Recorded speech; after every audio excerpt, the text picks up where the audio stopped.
Por inspiração do fundador da COP, o professor Alberto Luiz Coimbra, no início da década de 70 nascia a COPTEC, como departamento para gerir os projetos de pesquisa e desenvolvimento tecnológico dos seus docentes, tendo sido seu primeiro dirigente o engenheiro Asher Mossé. A COPTEC passaria a ser um dos principais pilares de sustentação do vitorioso modelo COP-COPTEC. Era a ideia de ter uma companhia de pesquisa, projetos e estudos tecnológicos utilizando a estrutura e o talento da COP. Em 1970, o primeiro projeto da COPTEC foi com Furnas Centrais Elétricas. Já em 1977, sob a coordenação do professor Flávio Grisman, a Petrobras tornou-se seu cliente, firmando assim o maior convênio de cooperação da estatal com uma instituição acadêmica. Nesta nova fase, a COPTEC assumia projetos mais estruturados, desenvolvidos por equipes acadêmicas sob a coordenação dos docentes da COP. Em 1993, nasce a COPTEC como fundação de apoio, sob a concepção pioneira do professor Antônio Macdu de Figueiredo, então diretor de planejamento institucional da COP, sendo sua primeira diretoria formada pelo professor Antônio Fernando Infantozzi e a professora Ângela Maria Cohen-Uller, contando desde o início com o apoio da diretoria da COP e seu diretor, o professor Luiz Pinguelli Rosa.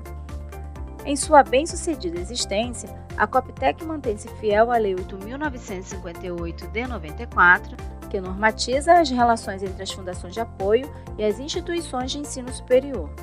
Dentre outras conquistas, no ano de 2006, a COPTEC passa a apoiar outras unidades da UFRJ, por decisão de seu conselho universitário.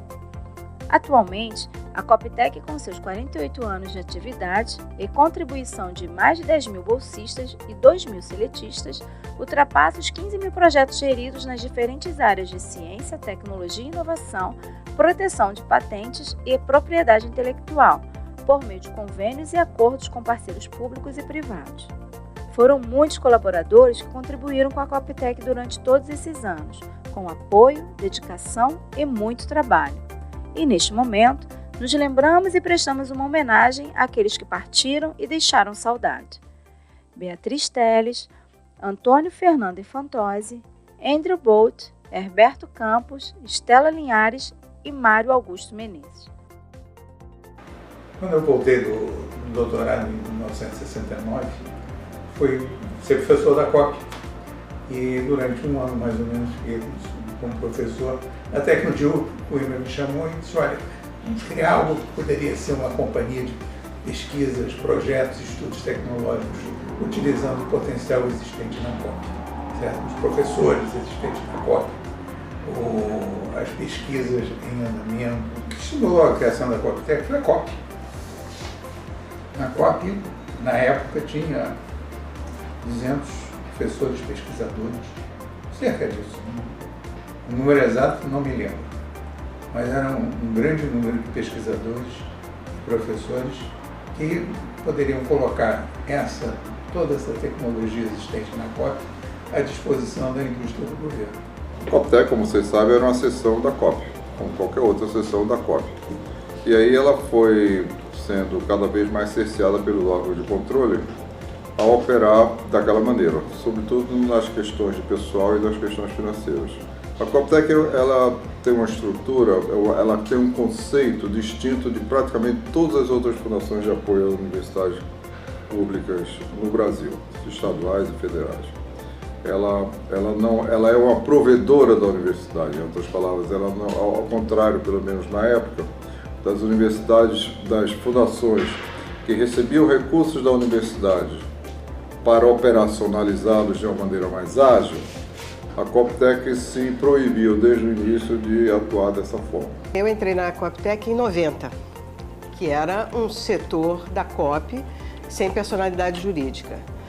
Quando chegou em 92, houve uma auditoria do Ministério da Educação, na COP, e que disse que nós não poderíamos ter uma gestão dos recursos como a gente fazia, porque nós tínhamos contas próprias que movimentavam esses recursos. Então nós rapidamente transformamos a COPTEC, né, que era só um setor administrativo da COP, em fundação. Na época, o superintendente do CEMP, naquela época chamava superintendente, era o Camerini.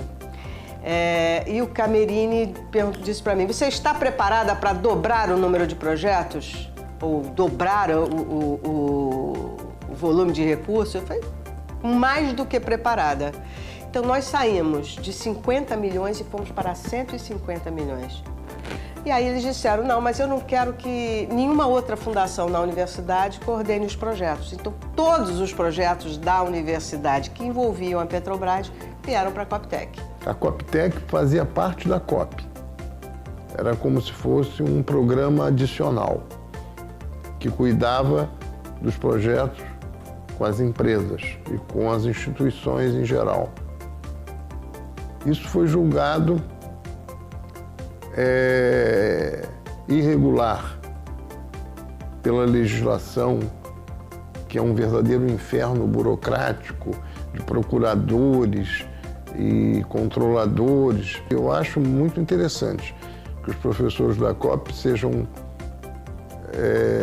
levados a fazerem seus projetos apenas pela fundação e não em caráter individual. A Coptec teve uma influência muito grande na pesquisa, no desenvolvimento e na inovação do que foi feito ao longo desses 55 anos na COP e também na nossa universidade como um todo.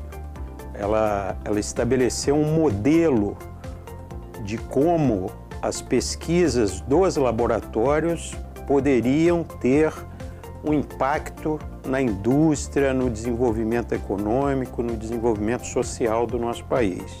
Na medida que esses alunos se incorporam nas equipes de trabalho dos projetos que desenvolvemos para as empresas, para os governos e para a sociedade em geral, eles começam a praticar a engenharia real, a verdadeira prática da engenharia, em que o conhecimento científico é traduzido em realizações que vão ser colocadas à disposição da sociedade. A Coptec ela foi e é revolucionária no ensino da engenharia.